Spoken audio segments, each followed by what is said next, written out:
Hello, friends. This is Dave Hurwitz, executive editor at ClassicsToday.com, here with the greatest recordings ever.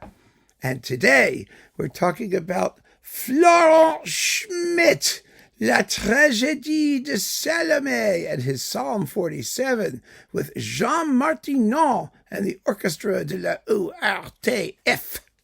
I think. Yeah, the O.R.T.F. Orchestra.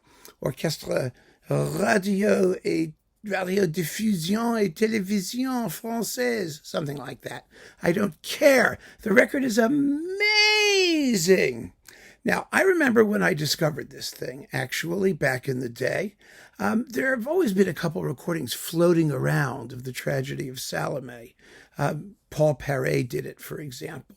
And a bunch of people since. Antonio de Almeida did it quite well. That's never been on CD. It was on RCA. And then, since then, a whole passel of people have done it. But one could argue, none of them quite as well as Martinon did in terms of excitement and pacing. What is La Tragédie de Salomé? Well, it's a tone poem that was based on a ballet for smaller forces that Schmitt reassembled and enlarged around 1905.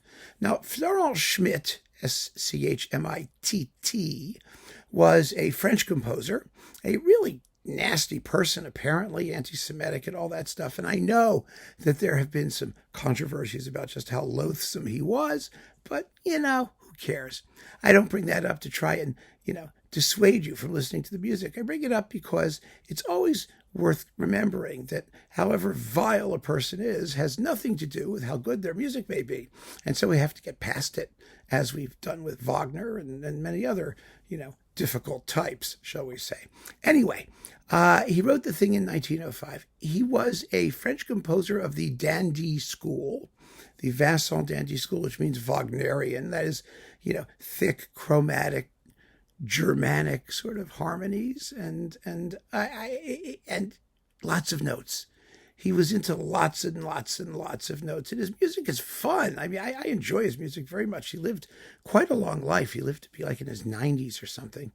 He died, I think, sometime in the 1950s, and he was a sideline in the history of French music. I mean, not somebody that most people paid much attention to, but he wrote big, fat, yummy, decadent, late romantic tone poem orchestral extravaganzas.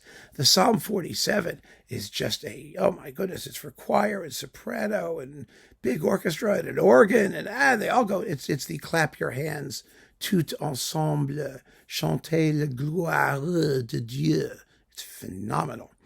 I could sing the whole thing for you, and it's just good stuff. So anyway, Jean Martinon made this recording, and I discovered it, I think when I was in college back in the early 1980s or the late 1970s, something like that. Because back in those days, if you went to a good classical record store, you saw all of the albums were organized by label and catalog number. They weren't organized by composer. And you went and you talked to somebody, and they would help you find things. And you would use a Schwann catalog to see what was available. And then you would go and find the album in the label area that was appropriate. And so all of the EMI stuff was organized. Angel in the United States was organized by catalog number. And you could just see what each record label had, which was a fabulous education. It really was, because you learned what artists were on what labels and what repertoire was featured and all of that stuff. So Jean Martinon at that point was doing this, his French, all the great French music in the universe. At the end of his life, he did 20th century French music, and it's all gathered in this 14 CD box, which is just amazing, by the way, on Erato now, but because it's all part of one giant conglomerate. But in those days, it was Angel. Some of it was on the Erato label when it was just Erato, and now it's all been slammed together. Anyway, a lot of it was on Angel. And I was like tickling through here, and I saw the album, and I pulled it out. And that's how we got to hear unusual repertoire. in those days because we never know it existed. I've never heard of Florent Schmitt. I never would have looked him up in a Schwann catalog. The only way to really find it was if somebody told you about it, or you were able to browse through an entire catalog for an entire record company, and you'd find these singleton productions of unusual repertoire by people you'd never heard of. And so there it was, but the title, The Tragedy of Salomé. I mean, we all know Salomé, right? From Richard Strauss and the Dance of the Seven Veils, and they're sort of hoochie-coochie, that sort of stuff. And, so it was exotic, and it was Orientalist, and it was going to be late romantic, and it was going to be yummy. So I bought it. Sight unheard, and wow, what a cool piece it was. And I was lucky because I got the Martinon recording, which is still, I'm far and away, even though there have been better recorded, better sonic things that came later and whatnot, you still hear more of the piece. It's more exciting. I mean, especially at the end. Oh my God, because it's the head of John the Baptist comes to life is basically what happens, and follows her around, and until the entire scene is subsumed in blood and death, and oh God, it's juicy with a tam-tam smashing away at the end, and oh, you just gotta love it. You're absolutely gonna love it. It's an incredible piece of music. It may be Schmitt's masterpiece.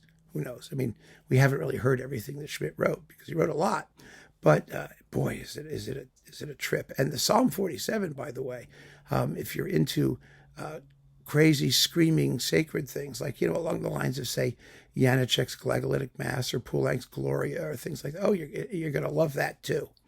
It's just tremendous, absolutely tremendous.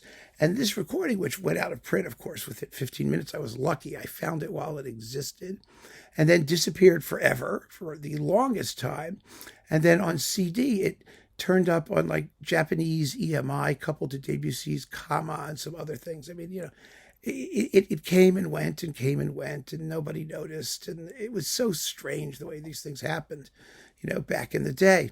Because there was never any promotion, and there was never any intention of trying to make some sort of program around Martinon's legacy.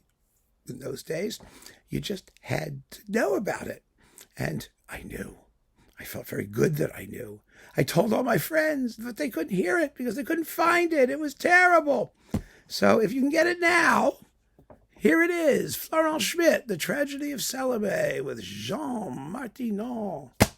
One of the greatest recordings ever. Keep on listening, friends. Thanks for joining me. Take care.